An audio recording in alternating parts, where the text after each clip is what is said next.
Before San Andreas came out, Rockstar Games was already successful. They weren't struggling at all. Their games were selling well. But the company was growing in a steady, predictable way, which could have caused a decline in sales if they continued using this story format. But what's funny is that Rockstar never even went looking for help. Instead, everything started when a legendary Crip from California picked up a GTA box, called the number on the back, and pitched his ideas. Then Rockstar ended up being interested. DJ Pooh is the man to thank for helping shape what GTA would eventually become, but his journey wasn't easy. His past includes Crip on Crip beef, West Coast versus East Coast shootings, and a major role in the early foundations of hip-hop. This is the story of the Crip who saved Rockstar Games.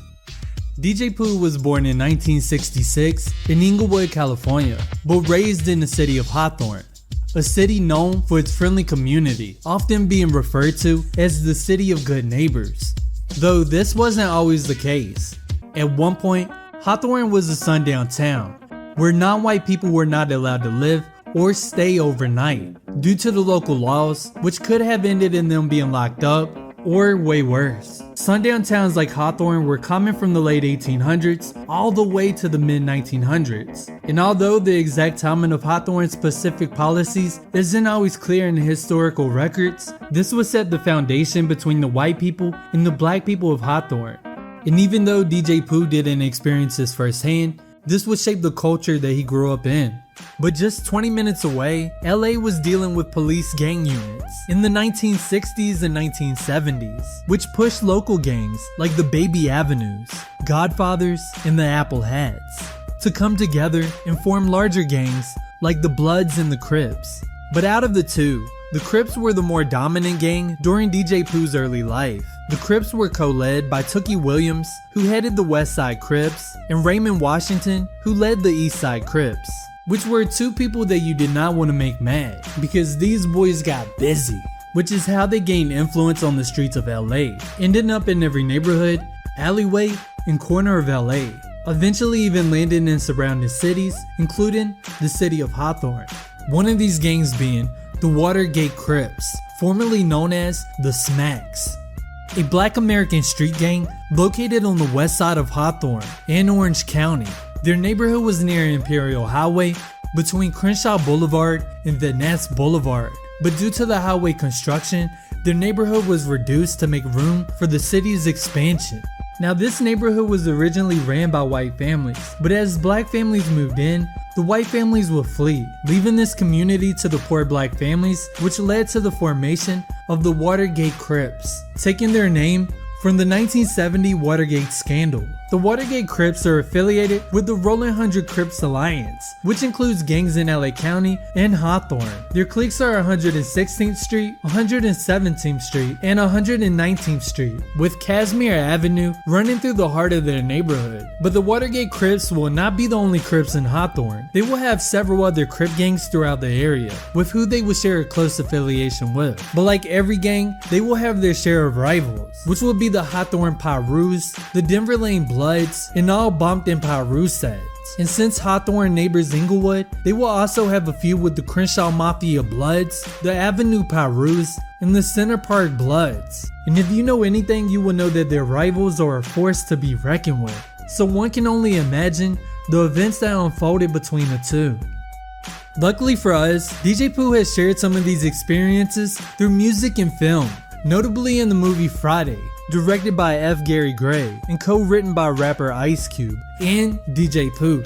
Ice Cube portrayed the character Craig Jones, an unemployed slacker living in the gang-infested ghettos of LA, while DJ Pooh played the character named Red, a laid-back piehead often bullied by a local thug named Debo, who stole his grandmama's chain. And it turns out that was really his grandmama's chain.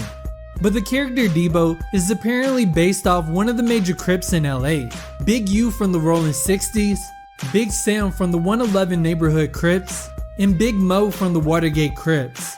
And given that Big Mo is from the area, he's probably the real life Debo, especially since he has a background of being active and intimidating everyone and everything until he gets what he wants. And just like Debo, you better hit that subscribe button and take its chain.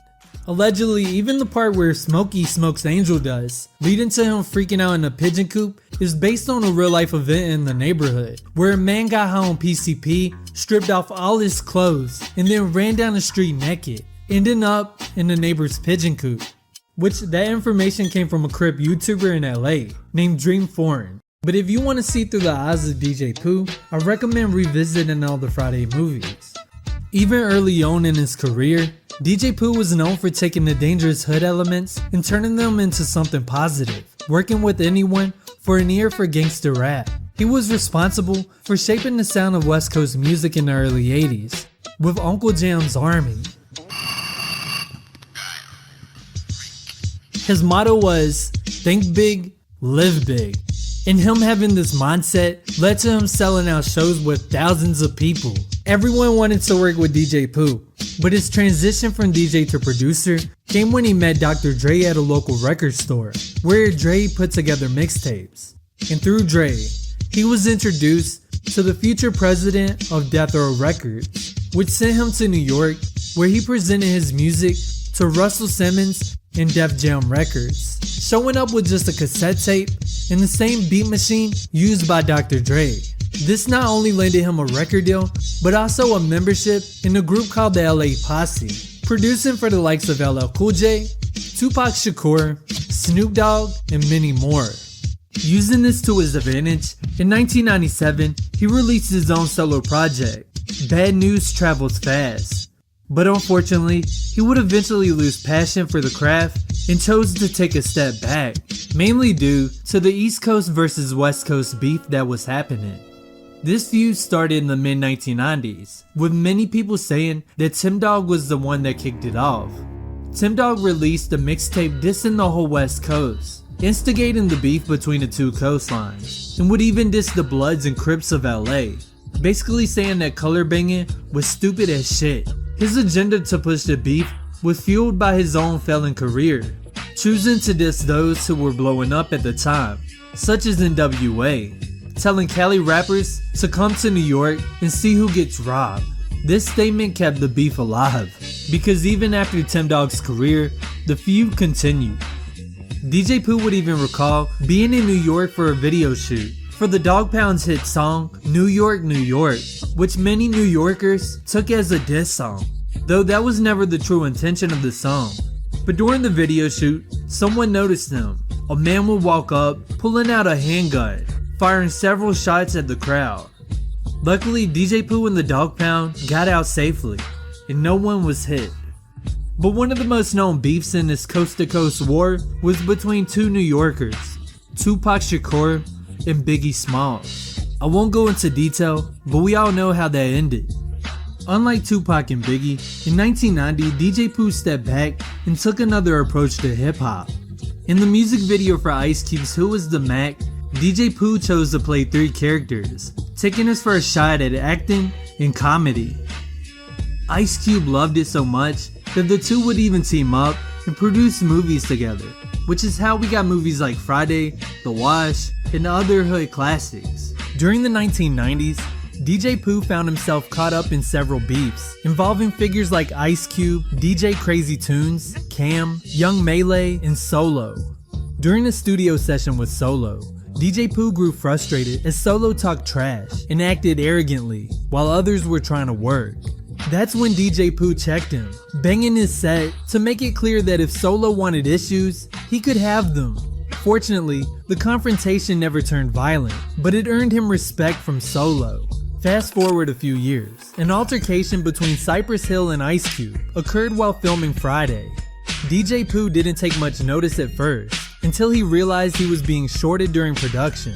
Feeling disrespected, he sided with Cam and Solo during the beef, releasing the track Whoop Whoop with Cam aimed at Ice Cube. This conflict eventually caused the infamous fight where Ice Cube was knocked out by Solo and had his chain taken while on tour. But all these beefs were resolved eventually, and everyone involved grew closer, supporting each other instead of blackballing one another from any opportunities that arose. But after playing GTA, DJ Pooh began brainstorming a game centered around life in the hood, where players would take on the role of a young man navigating gang life. With this concept in mind, he grabbed the box of the game, dialed the number on the back, and pitched his ideas to Rockstar Games, something most people wouldn't have the opportunity to do. But by this point, DJ Pooh was already a huge success, with significant connections and influence, which made his bold move possible. Rockstar loved his vision and flew him out to New York to discuss the concept in more detail. DJ Pooh became the co-writer and even voiced a radio host within the game. But he decided to take things a step further. Rather than using professional voice actors, he hired real gang members to capture an authentic feel. DJ Pooh was also known for helping these gangsters succeed by placing them in better environments, allowing them to rebuild their lives and capitalize on their opportunities following his own success. He would give gangster entertainers like The Game, MC8, Faison Love, Sean Fontino, and Young Melee the opportunity to be main characters in the game. He would even appear in GTA 5 with an in-game appearance as himself alongside Dr. Dre.